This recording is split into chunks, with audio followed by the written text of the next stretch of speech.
Part 2 video same ಇಲ್ಲಿಂದನೇ continue ಆಗುತ್ತೆ. 1 to 2% risk. Okay, 1 to 2% ರಿಸ್ಕ್ನ ನೀವು ಈಗ ಎಕ್ಸಾಂಪಲ್ ನೀವು ಒಂದು ಟ್ರೇಡ್ನ ನೀವು 30-40 ಪಿಪ್ಸಲ್ಲಿ ಟ್ರೇಡ್ ಮಾಡ್ತಿರ್ತೀರ. ಅದು ಆವಾಗ 1 ಲಾಟಲ್ಲಿ ಟ್ರೇಡ್ ಮಾಡ್ತಿರ್ತೀರ, 0.1 ಲಾಟಲ್ಲಿ. ಎಕ್ಸಾಂಪಲ್ ನೀವು ಒಂದು 100 ಪಿಪ್ ಎಸ್ ಎಲ್ ಇರುತ್ತೆ, ನೀವು ಆವಾಗಲೂ 1 ಲಾಟಲ್ಲಿ ನೀವು ಟ್ರೇಡ್ ಮಾಡಲಿಕ್ಕೆ ಹೋದರೆ ಹೈಯರ್ ಪ್ರಾಬಿಲಿಟಿ ಐತೆ, ಎಸ್ ಎಲ್ ಜಾಸ್ತಿ ಐತೆ, ಬಟ್ ಟ್ರೇಡ್ ಮಾಡಲೇಬೇಕು ಶೋರ್. 100 ಪಿಪ್ ಅವಾಯ್ಡ್ ಮಾಡೋಕ್ಕೆ ನೋಡ್ತೀರಿ, ಬಟ್ ಶೋರ್ ಎಂಟ್ರಿ ಐತೆ, ಟ್ರೇಡ್ ಮಾಡಲೇಬೇಕು.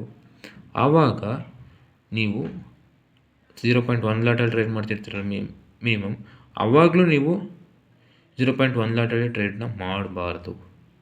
ಆವಾಗ ನಿಮ್ಮ ರಿಸ್ಕು ತುಂಬ ದೊಡ್ಡದಾಗುತ್ತೆ. ಎಂಥ ನಿಮ್ಮ ಹೈಯರ್ ಪ್ರೊಬಾಬಿಲಿಟಿ ಟ್ರೇಡೇ ಇದ್ದರೂ ಅದು ಮಾರ್ಕ್ ಹೊಡೆಯೋದು ಒಂದೊಂದು ಸತಿ ಗ್ಯಾರಂಟಿ. ಓಕೆನಾ? ಅದಕ್ಕೆ ರಿಸ್ಕ್ನ ಎಷ್ಟು ಇಡಬೇಕೋ ಅಷ್ಟೇ ಇಡ್ರಿ. ಓಕೆ, ಇದಕ್ಕಿಂತ ಜಾಸ್ತಿ ಬೇಡ.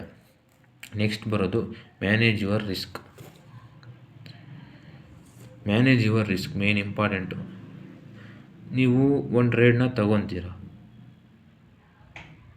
ಪ್ರಾಫಿಟ್ ಹೋಗುತ್ತೆ, ದೆನ್ ಬ್ರೇಕ್ ಇವನಿಗೆ ಬರುತ್ತೆ. ಏನು ಹೇಳ್ತಿರುತ್ತಲ್ಲಿ, ನೀವು ತಗೊಂಡಿರೋ ಟ್ರೇಡು ಪ್ರಾಫಿಟ್ ಹೋಗಿ ಬ್ರೇಕ್ ಇವನಿಗೆ ಬಂದರೆ ನಿಮ್ಮ ರೂಟ್ ಹೋಗ್ತಾ ಇಲ್ಲಪ್ಪ, ಅದು ಬರ್ತಾಯಿದ್ದೀನಿ ವಾಪಸ್ಸು ಅಂತ ಹೇಳ್ತಾ ಇರುತ್ತೆ. ಓಕೆ, ಆವಾಗಲೂ ನೀವು ಕ್ಲೋಸ್ ಮಾಡಲಿಲ್ಲ ಅಂದರೆ ನೀವು ನಿಮ್ಮ ರಿಸ್ಕ್ನ ಮ್ಯಾನೇಜ್ ಮಾಡ್ತಿಲ್ಲ ಅಂತ ಅರ್ಥ. ಆವಾಗ ನೀವು ಕ್ಲೋಸ್ ಮಾಡಿರಿ ಒಂದು 50%, 2% ರಿಸ್ಕ್ ಇಟ್ಟಿರ್ತಾ 50% ಕ್ಲೋಸ್ ಮಾಡಿದ್ರೆ 1% ಆಯ್ತಲ್ಲ. 1% ರಿಸ್ಕ್ ಕೊಡಿದ್ರೆ ಇನ್ನೊಂದು 1% ನಿಮ್ಗೆ ಉಳ್ದಂಗೆ ಆಯ್ತಲ್ಲ. ಓಕೆನಾ? ಅದು ಓಕೆನಾ? ಇದು ಎಕ್ಸಾಂಪಲು. ಇನ್ನೂ ಡೀಟೇಲಾಗಿ ಇದ್ರ ಬಗ್ಗೆ ಎಲ್ಲ ವಿಡಿಯೋ ಮಾಡ್ತೀನಿ. ಇದೊಂದು ಎಕ್ಸಾಂಪಲ್ ಹೇಳಿದ್ದೀನಿ ಅಷ್ಟೆ. Secure your profit. Secure your profit. Trade ಅಂಥದ್ದೇ ಸ್ಟ್ರಾಟಜಿ ಆಗಲಿ, ನೀವು ಎಲ್ಲ ಟ್ರೇಡು 100 ಪಿಪ್ಸ್ ಹೋಗುತ್ತೆ ಅನ್ನೋದು ತಪ್ಪು. ಎಲ್ಲ ಟ್ರೇಡು 200 ಪಿಪ್ಸ್ ಹೋಗುತ್ತೆ ಅನ್ನೋ ಸ್ಟ್ರಾಟಜಿ ಅದೇ ಅನ್ನೋದು ತಪ್ಪು. ಓಕೆನಾ? ನಿಮಗೆ ಮಾರ್ಕೆಟು ನೀವು ಹೇಳಿದಂಗೆ ಕೇಳೋಕ್ಕೆ ಮಾರ್ಕೆಟಲ್ಲ ಇರೋದು. ಮಾರ್ಕೆಟ್ ಯಾವ ರೀತಿ ಹೋಗುತ್ತೆ ಅದನ್ನು ನೀವು ಪಟ್ ಅಂತ ಕ್ಯಾಚ್ ಮಾಡ್ಕೊಂಬಿಡ್ಬೇಕು. ಎಕ್ಸಾಂಪಲ್, ಒಂದು 20 ಪಿಪ್ಸ್ ಮೂವ್ ಆಗಿರುತ್ತೆ, ನಿಮ್ಮ ಟಾರ್ಗೆಟ್ 100 ಪಿಪ್ಸ್ ಇರುತ್ತೆ.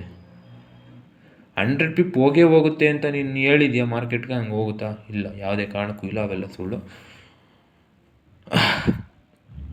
ಎಕ್ಸಾಂಪಲ್, ನೀವು 20 ಪಿಪ್ಸ್ ಹೋಯಿತು, ಅದನ್ನು ಸೆಕ್ಯೂರ್ ಮಾಡಿರಿ, ಒಂದು 40-60% ಸೆಕ್ಯೂರ್ ಮಾಡಿರಿ, ಇನ್ನು ಬ್ರೇಕ್ ಇವನ್ ಹಾಕ್ರಿ. ಇನ್ನು ಲೇಟ್ರನ್ನು ಇನ್ನು 100 ಪಿಪ್ಪಾರ ತಗೋ, 1000 ಪಿಪ್ಪಾರ ತಗೋ, ಹೊಡೆದ್ರೆ ಬ್ರೇಕ್ ಇವನ್, ಇಲ್ಲ ಫ್ರೀ ಮನಿ. ಓಕೆ, ಥಿಂಕ್ ಮಾಡಿರಿ, ಸೆಕ್ಯೂರ್ ಪ್ರಾಫಿಟ್ ಮಾಡಿರಿ. ಯಾವಾಗಲೂ ನೀವು ವಿನ್ನಿಂಗ್ ಟ್ರೇಡ್ನ ಫೋಕಸ್ ಮಾಡಿರಿ. ಓಕೆ, ನೆಕ್ಸ್ಟ್ ಬರೋದು ಟ್ರೇಡ್ ವಿತ್ ರೇಂಜ್. ಯಾವತ್ತೇ ಆಗಲಿ ಹೈಯರ್ ಪ್ರಾಬಿಲಿಟಿ ಟ್ರೇಡ್ ಮಾಡ್ತಿದ್ದೀರ ನಿಮ್ಮ ಸ್ಟ್ರಾಟಜಿಲಿ ಅಂದರೆ ಪಕ್ಕದಲ್ಲಿ ಲೆಫ್ಟಿನ ಸೈಡ್ ರೇಂಜ್ ಇದ್ದರೆ ತುಂಬ ಒಳ್ಳೆ ಹೆಲ್ಪ್ ಆಗುತ್ತೆ. ಇಲ್ಲಾಂದರೆ ರೆಸಿಸ್ಟೆನ್ಸ್ ಸಪೋರ್ಟ್ ಝೋನಲ್ಲಿ ನೀವು ಸುಮ್ಮನೆ ಎಸ್ ಎಲ್ ಹೊಡಿಸ್ಕೊಂಡು ಇದಾಗಬೇಕಾಗುತ್ತೆ. ಓಕೆ, ಎಲ್ಲ ಡೀಟೇಲಾಗಿ ವೀಡಿಯೋಸ್ ಮಾಡ್ತೀನಿ, ರೂಲ್ಸ್ ಮಾತ್ರ ಹೇಳಕ್ಕೆ ಹೋಗ್ತೀನಿ. Wait for candle to close. FOMO ಬಂತು, ಕ್ರೀಡ್ ಐತೆ ಅಂತ ಎಲ್ಲೋ ಹೋಗ್ಬಿಡ್ತು ಅಂತ ಬಿಗಿನಿಂಗಲ್ಲೇ ನೀವು ಟ್ರೇಡ್ನ ಕ್ಯಾಂಡಲ್ ಕ್ಲೋಸ್ ಆಗೋಕ್ಕಿಂತ ಮುಂಚೆನೇ ತೊಗೊಳ್ತಾ ಇದ್ದರೆ ತುಂಬ ದೊಡ್ಡ ಸೈಕಾಲಜಿ ಹಾಳಾಗುತ್ತೆ ಸ್ಟಾರ್ಟಿಂಗೆ. ಅದಕ್ಕೆ ವೆಯ್ಟ್ ಮಾಡಿರಿ, ಕ್ಯಾಂಡಲ್ ಕ್ಲೋಸಿಗೆ, ದೆನ್ ಪ್ಲ್ಯಾನ್ ಮಾಡಿರಿ. ಓಕೆ, ದೆನ್ ನೆಕ್ಸ್ಟ್ ಬರೋದು ಫಾಲೋ ಒನ್ ಸ್ಟ್ರಾಟಜಿ. ಇವಾಗ ಒಂದು 10 ಎಸ್ ಎಲ್ ಹೊಡೀಲಿ, 10 ದಿನವೂ. ಓಕೆ, ಮೊದಲೆಲ್ಲ ನೀವು ಪ್ರಾಫಿಟ್ ಆಗ್ತಿದ್ದೀರಾ, ಇವಾಗ ಯಾಕಪ್ಪ ಒಂದು 4-5 ಎಸ್ ಎಲ್ ಹೊಡೆದ್ಬಿಡ್ತು, ಮಂತ್ಲಿ ಬ್ಯಾಡ್ ರಿಟರ್ನ್ ಬರ್ತೈತಿ, ಈ ಮಂತು ಬ್ಯಾಡ್ ರಿಟರ್ನ್ ಬಂತು ಅಂತ ನೆಕ್ಸ್ಟ್ ಒಂದು ಮಂತ್ ಬೇರೆ ಸ್ಟ್ರಾಟಜಿ, ನೆಕ್ಸ್ಟು ಫೇಲ್ ಆಯಿತು ಅಂತ ನೆಕ್ಸ್ಟ್ ಬೇರೆ ಸ್ಟ್ರಾಟಜಿ ಮಾಡ್ಕೊಂಡು ಹೋದರೆ ಯಾವತ್ತೂ ಅದು ಒಂದು ಮಾಸ್ಟರ್ ಆಗೋಕ್ಕಾಗಲ್ಲ. ನೀವು ಯಾವ ಸ್ಟ್ರಾಟಜಿನಾರು ಯೂಸ್ ಮಾಡಿರಿ, ಪ್ರಾಫಿಟಬಲ್ ಸ್ಟ್ರಾಟಜಿನ back tested. With back test ಮಾಡೋಕ್ಕೆ ಒಂದು ಆ್ಯಪ್ ಕೂಡ ಹೇಳಿದ್ದೀನಿ, ಅದ್ರಲ್ಲಿ ಬ್ಯಾಕ್ ಟೆಸ್ಟ್ ಮಾಡಿರಿ. ಬ್ಯಾಕ್ ಟೆಸ್ಟ್ ಚೆನ್ನಾಗಿದ್ದರೆ, ವಿನ್ನಿಂಗ್ ಟ್ರೇಡ್ ತುಂಬ ಚೆನ್ನಾಗಿದ್ದರೆ ಅದನ್ನು ಈ ರೂಲ್ಸ್ನೆಲ್ಲ ಆ್ಯಡ್ ಮಾಡಿಕೊಂಡು ಒಂದು ಸ್ಟ್ರಾಟಜಿನ ಫಾಲೋ ಮಾಡಿರಿ.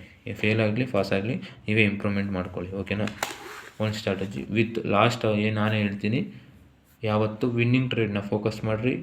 ಜಾಸ್ತಿ ಪಿಪ್ನ ಫೋಕಸ್ ಮಾಡಿಬಿಡ್ರಿ, ಎಸ್ ಎಲ್ನ ಕಡಿಮೆ ಇಡ್ರಿ, ಲಾಸ್ಟಿಗೆ ಜರ್ನಲಿಂಗ್ ಮಾಡಿರಿ. ಒಂದು ಟ್ರೇಡ್ ಮಾಡಿಬಿಟ್ಟು ಏನಾದರೂ ಆಗಲಿ ಥ್ಯಾಂಕ್ ಯು ಮಾರ್ಕೆಟ್ ಅಂತ ಹೇಳ್ಬಿಟ್ಟು ಯೂನಿವರ್ಸ್ಗೆ ಒಂದು ಥ್ಯಾಂಕ್ ಯು ಹೇಳ್ಬಿಟ್ಟು ಬಾಯ್ ಹೇಳ್ರಿ ಅಷ್ಟೇ. ಇದೆಷ್ಟು ಹೇಳ್ತಾ ನೆಕ್ಸ್ಟ್ ಇದ್ರ ಬಗ್ಗೆ ಎಲ್ಲ ವಿಗ್ ಫಿಲ್ಲು ಇದು